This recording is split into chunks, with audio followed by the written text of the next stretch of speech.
I'm Jenny. I work at the University of Birmingham and academic related.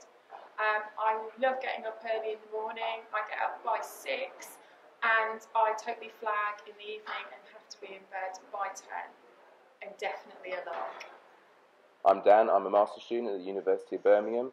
I tend to not usually wake up until about 11 o'clock in the morning and don't manage to get to sleep until about 3:30, 4 in the morning. I frequently skip breakfast and have my dinners extremely late, and I am an owl. My name is Elise Facer-Childs and I'm a doctoral researcher at the University of Birmingham.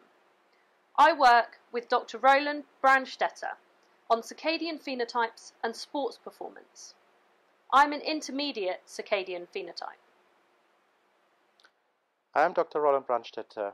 I'm a senior lecturer in the School of Biosciences at the University of Birmingham. And I can be a lark, but I can also be an owl.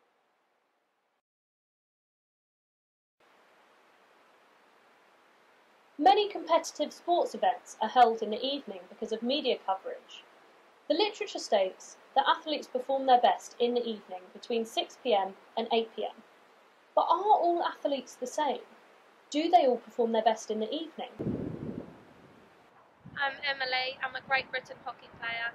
I find it really easy to get up in the morning. I'm most alert when I'm training or playing a match in the morning.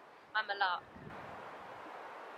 I'm Olivia. I'm a Great Britain hockey player. I really struggle to get up in the morning, therefore I best perform in the evening. I'm an owl. We have studied a large number of individuals with our novel chronometric test, both athletes and non-athletes.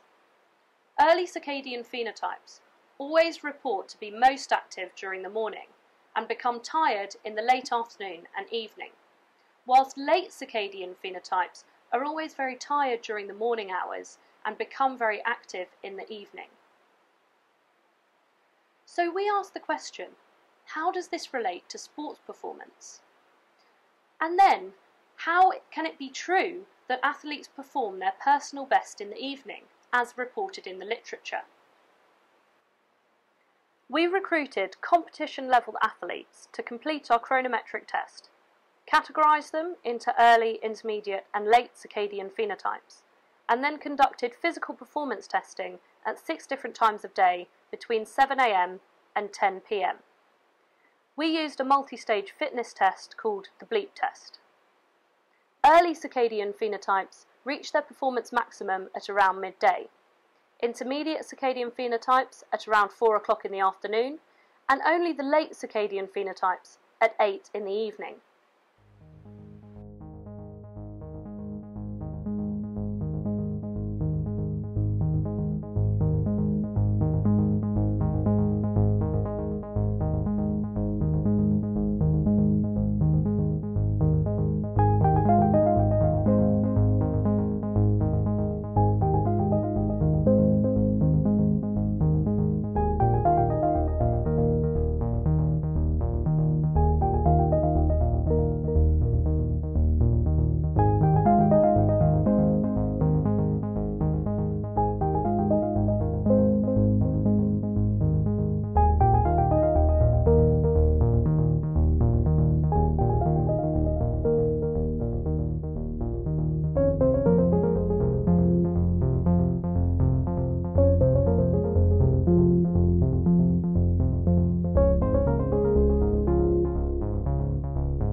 So what have we found?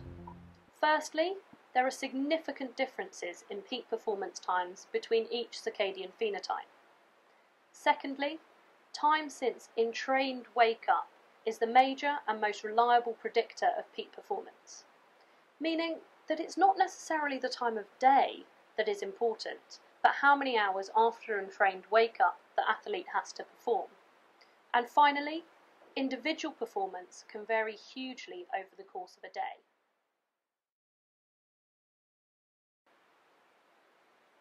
The results from the men's 100-metre final at the London 2012 Olympic Games illustrates just how important milliseconds can be. The difference in times between first and seventh place was less than 5%. So in our study, we were amazed to find individual performance to vary up to 26% over the course of a day.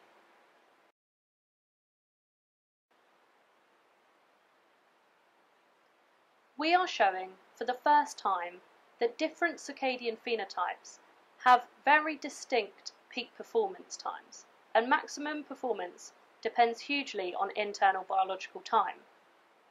Knowledge of circadian phenotypes, daily performance profiles, and internal biological time can help athletes and coaches optimize performance.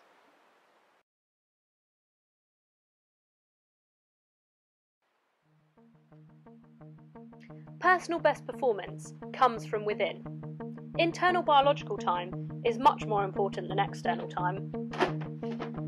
To be a top performer, listen to, understand, and follow your body clock.